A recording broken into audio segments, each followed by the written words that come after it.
Okay, welcome guys. I am Dr. Kaleem Raza. Today in this video lecture we are going to discuss about the anomalies of the esophagus and trachea.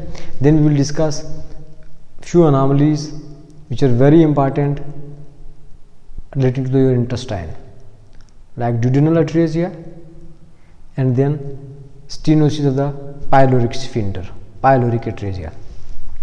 Basically, a normal, you have trachea and then esophagus. In this picture you can easily see your windpipe. This is normal anatomy and esophagus, and then esophagus is ultimately entering into your stomach, and this is for food pathway and this is for air, windpipe. But here you can see this type of anomaly here, this is called as atresia. Atresia means stenosis.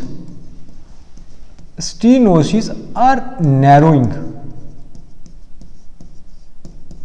So here you can see in the middle there is the stenosis, narrowing of the esophagus. So such kind of newly born babies will have difficulty in feeding. And then difficulty in swallowing especially, and you have difficulty in passing nasogastric tube also. So this type of anomaly is called as pure esophageal atresia or stenosis. Then here you can see there is an abnormal passage, there is an abnormal pathway between esophagus and trachea, so which allows air entry into your digestive system and passes of the food from the esophagus into trachea. This is very dangerous.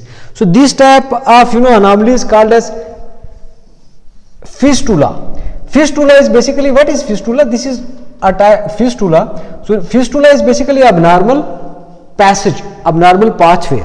So abnormal fistula, abnormal opening, abnormal pathway between, abnormal bridge simply between esophagus and trachea. This is called as tracheoesophageal fistula, and it's resemble with the letter H shape. So pure tracheoesophageal fistula is H shape or H type.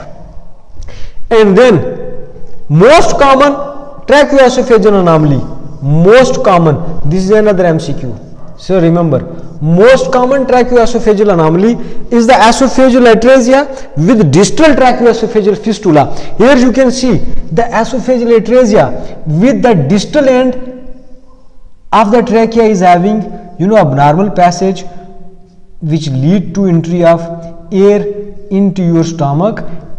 This anomaly, esophageal atresia with distal tracheoesophageal fistula, is the most common anomaly, and on X-ray you can easily see the air bubbles in your stomach. So this anomaly is very common.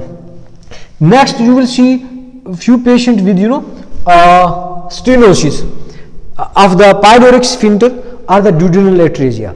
Basically you have to divide your foregut GIT into three parts: foregut, midgut and hindgut. Foregut extend up to the first part of the duodenum, and from second part of duodenum up to the proximal 2/3 of transverse colon, this is your midgut. From distal 1/3 of transverse colon up to rectum, this is your hindgut. So duodenum, in case of the stenosis of the duodenum, congenital stenosis of the duodenum, if any mother complaining that newly born baby on first or second day of life having severe vomiting after breastfeeding, or increase in size of the abdomen, and vomiting is non-projectile, mean not so forceful vomiting, but vomiting color is yellowish or greenish. This type of vomiting is called as bilious vomiting. So this is a typical clinical presentation of the duodenal atresia. So write in your notes that congenital stenosis of the duodenum and the newly born baby on the first or second day of life with severe vomiting and vomiting bilious with bile, greenish or yellowish. and non-projectile vomiting. This is a characteristic feature of duodenal atresia. But in case of the stenosis of the pyloric sphincter, here you can see this is a pyloric sphincter and there is a hypertrophy of this muscle and it lead to the blockage of pyloric sphincter. Normally food enters into your stomach and then goes to duodenum, but here after feeding there is blockage of the pathway due to the hypertrophy of the pyloric sphincter. This type of anomaly is called as basically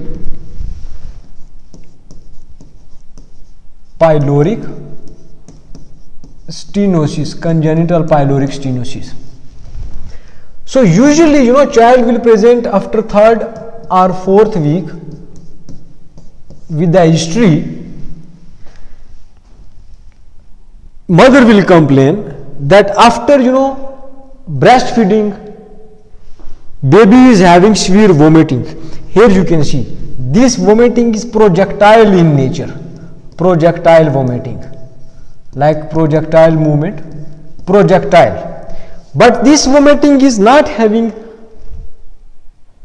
bile content. So remember, projectile and non-bilious vomiting, projectile and non-bilious vomiting at 3rd or 4th week. This is basically clinical presentation, typical presentation of the pyloric stenosis. And on examination and palpation in epigastric region, you can feel a mass of the pyloric stenosis due to increased muscular size, like olive-like mass, olive-like mass. And then you will refer your patient to the pediatric surgeon for this surgery, pyloromyotomy, excision of the hypertrophy or increased size of the muscle. So this is the basic difference between duodenal atresia and pyloric stenosis. Thank you for your consideration.